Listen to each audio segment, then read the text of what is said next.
स्वागत है आपका। आप देख रहे हैं सी न्यूज़ भारत। मैं हूं आपके साथ इशिता। नांदेड़ जिले के हिमायतनगर तहसील के कामारी गांव में पैनगंगा नदी क्षेत्र में प्रस्तावित सहस्त्रकुंड जल विद्युत प्रकल्प के विरोध में एक भव्य महायलगार सभा का आयोजन किया गया। सभा में मराठवाड़ा और विदर्भ के हजारों किसान भारी संख्या में शामिल हुए। सभा की शुरुआत छत्रपति शिवाजी महाराज और संविधान निर्माता डॉक्टर बाबा साहेब अम्बेडकर की प्रतिमाओं के पूजन से हुई।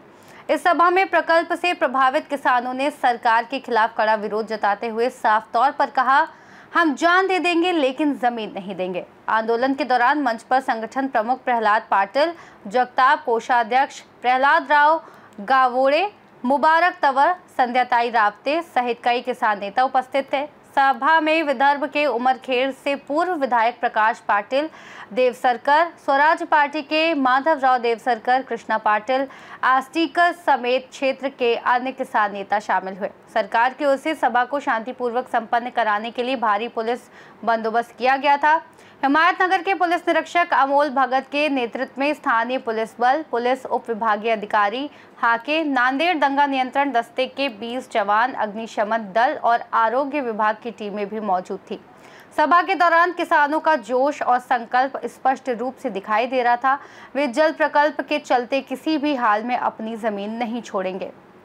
जे या गावचे शेतकरी आहोत आणि जे सहस्त्रकुंड जो प्रकल्प ज्या ठिकाणी होणार आहे त्याच गावचे शेतकरी आहेत आणि यांचं जे शेत आहे त्या ठिकाणी हा प्रकल्प होणार आहे। असे एक इसापूरपासून या धरणाची जे सर्वे चालू झाला होता तेव्हापासून या धरणाची जे सर्वेक्षण झालं त्यावेळेस सर्व नदीनं ते सर्वे करत आले सर्वेवर। पण अशी एक जागा आहे त्या ठिकाणी की कुठल्याही प्रकारचे बांध न टाकता हा तुंबा आहे की नाही कामारी वगैरे सगळ्या गावाला गेला। त्या ठिकाणी जर धरण झालं कुठल्याही प्रकारची जमीन राहणार नाही अशी उंच ठिकाण आहे त्या ठिकाणी।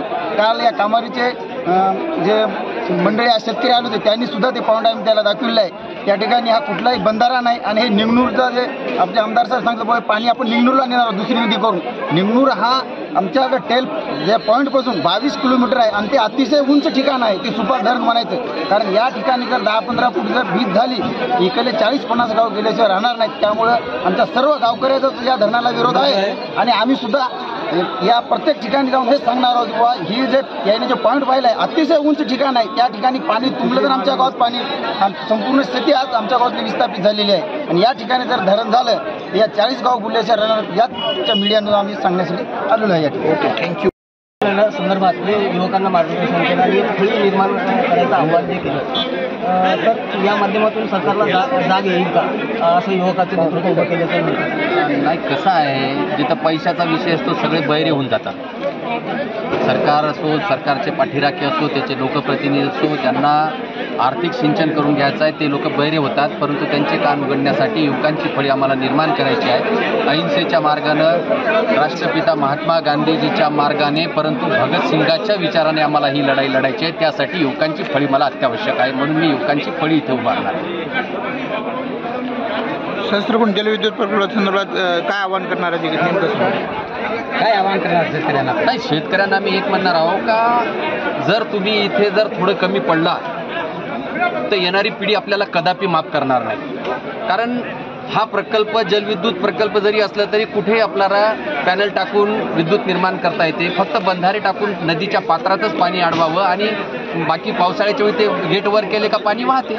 त्यामुळे असं लोकांना बुडवण्यापेक्षा किंवा त्यांना बर्बाद करण्यापेक्षा आता एकही बंधारा नाही, एकही धरणाचं गेट नाही, तरी एवढे लोक इथं पावसानं आता मी पाहिलं पुरानं सगळे ग्रस्त झालेले आहे। आणि जेव्हा ते इथं धरण बांधल्या जाईल 2-4-5 गावं जे काही जाते म्हणलं ते टाकल्या जाईल तेव्हा किती हाल होईल या लोकांचं न विचार केलेलं बरं। त्यामुळे हा प्रकल्प नको ही इच्छा लोकांची भावना आहे आणि लोकांच्या भावनेसोबत आम्ही आहोत। आणखी एक प्रश्न, पिढ्याची ही कमाई आहे ना जी आज लोकांची जवळ आहे ती। आणखी एक प्रश्न, विदर्भातले किती गावं या धरण क्षेत्रामध्ये जाणार आणि मराठवाड्यातले किती जाणार? इकडे बघा, असं आहे की वास्तविक पाहता आज कामारी या ठिकाणी अतिशय सुंदर अशी सभा झाली। 10,000पेक्षा वर लोक होते। लोकांची भावना आहे की या ठिकाणी धरण होऊ नये। आमचंही तेच मत आहे की या ठिकाणी कुठल्या हे धरण फिजिबल नाही। अतिशय सुपीक अशा जमिनी, काळ्या जमिनी या ठिकाणी या धरणात चालल्यात आणि एवढा पैसा जर त्या ठिकाणी त्यांनी गावागावात जर कोल्हापुरी बंधारे जर केले मला असं वाटते की लोकांच्या जमिनी वाचू शकतात। आणि आमच्या उमेरखेडच्या आमदारांनी त्या ठिकाणी सांगितलं काल परवा की हे धरण आम्हाला होऊ देत नाही, आम्ही लोकांच्या बाजूनं आहोत. तेव्हा बाबूरावनं सुद्धा आता या ठिकाणी आपला विचार थोडा बदलायला पाहिजे. आणखीनही मला असं वाटतं की त्यांनी विचार बदलला नाही. ते हेच सांगत असतात की उच्च पातळी बंधारा वगैरे. कशाचा उच्च पातळी बंधारा आला? हा उच्च पातळी बंधारा नाही, हे धरणच आहे. कारण ज्या अर्थी आमच्याकडे उच्च पातळी बंधारे झाले त्या शेतकऱ्यांच्या जमिनी गेल्या नाही, परंतु या सहस्त्रकुंड धरणामध्ये दिगडी कामारीपर्यंतच्या लोकांच्या जमिनी चालल्या. तर त्यामुळे हे उच्च पातळी बंधारा नाही आणि फारसा आग्रह धरू नये. कारण या धरणामुळं आमचे बाबूरावजी कदम असतील त्यांच्या एकाही मतदारांचा लाभ नाही याच्यामध्ये, किंवा किशनराव वानखेडेचा लाभ नाही.